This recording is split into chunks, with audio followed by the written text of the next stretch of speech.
Bueno, vamos a continuar con este proceso de esta figura cozy de Creepy Tables. Y ahora lo que vamos a continuar es con la ropa. Vamos a pintar este pullover que tiene, este chaleco, como quieran llamarlo en los distintos lugares donde viven. Eso puede variar un poquito, pero bueno, es básicamente una tela lo que vamos a pintar. Y para eso voy a armar un color como violeta fucsia.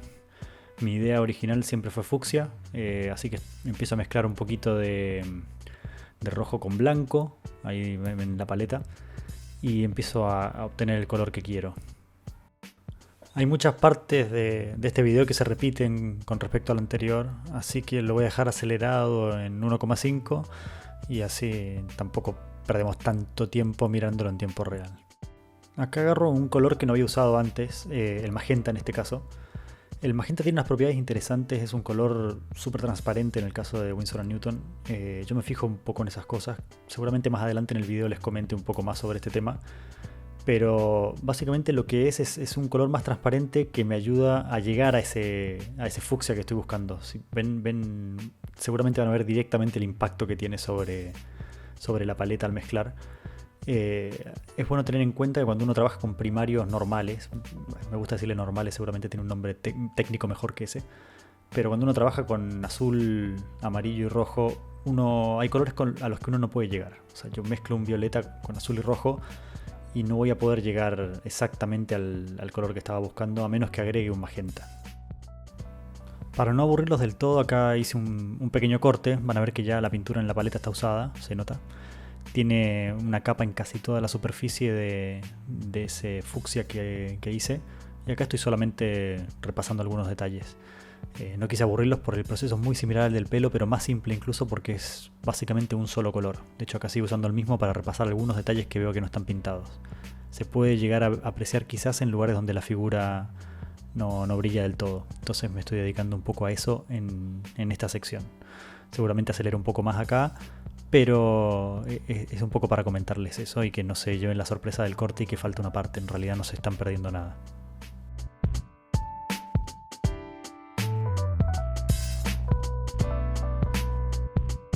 Bueno, sigo repasando la figura y quería detenerme un poco acá a comentarles que si pueden ver en este costado, justo el que estoy pintando en este momento, estoy dándole un tono más rojo, ¿no? Porque esta figura tiene un esquema de luz que lo pensé como una persona cerca de una fogata, cerca de una chimenea o algo que le dé calor, ¿no? En invierno, por eso el café también y el abrigo. Entonces ya a ese lado del pullover le estoy dando un tono más rojizo, como para marcar esa luz que después voy a seguir remarcando más adelante, pero para ya empezar desde el inicio. Y acá ocurre otra cosa interesante y es que agarro otro pincel, si ven un pincel mucho más abierto, y estoy dándole unos golpecitos tipo stippling.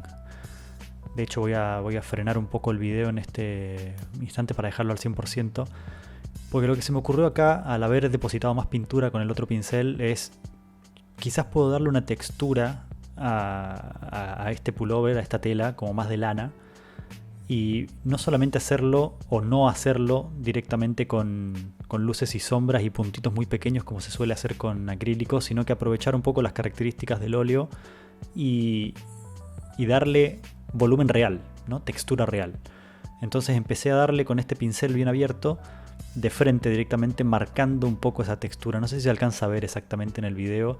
Voy a intentar poner alguna foto de acercamiento después de este proceso para que vean más o menos cómo queda. Interrumpo directamente para mostrarles la foto. Esta es una foto sumeada, obviamente. Es una foto que saco con mi cámara durante el proceso. Esto de hecho está sacado algunos días después. Pero acá pueden ver claramente la textura que se va formando, que después la hago más exagerada, pero ya a esta escala la pueden ver bien.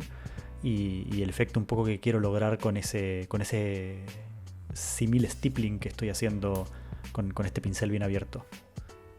Igualmente a esto le di varias pasadas, vamos a volver sobre este tema más adelante, pero puede ser que se note un poco con los reflejos cómo va quedando esa textura en la figura. Me pareció interesante mencionarlo, pues es algo que yo nunca hice antes y se me ocurrió un poco sobre la marcha en el momento que estaba poniendo pintura y noté que había más pintura de lo normal y dije, bueno, aprovechemos esto.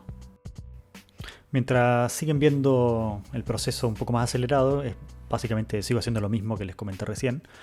Nada, les pido feedback de cómo ven estos videos, si son dinámicos, si están buenos, interesantes, si son muy aburridos, si no quieren ver más. Lo que sé que se les ocurra es súper útil para seguir mejorando. Lo que voy a intentar hacer es seguir los videos todos en orden como los hice en el proceso. Vieron antes que pinté la primera parte del pelo, ahora estoy en este abrigo que le estoy haciendo. Y luego voy a empezar con la cara, pero lo voy a separar en otro video para que no sean videos muy largos y para respetar un poco mi proceso y que sepan cómo voy trabajando. No quiero entregarles todo algo terminado, sino que me gusta ir por partes y que vean naturalmente cómo va fluyendo el proceso a medida que avanzo. De hecho, es una encuesta que alguna vez hice en Instagram sobre este mismo proceso hace varios meses, porque bueno, me atrasé un montón con esto. Pero respeta un poco esa decisión como del público de seguir de esta forma. Así que nos vemos en la parte 3. Espero hacerla lo más pronto posible y así pueden seguir disfrutando de estos procesos.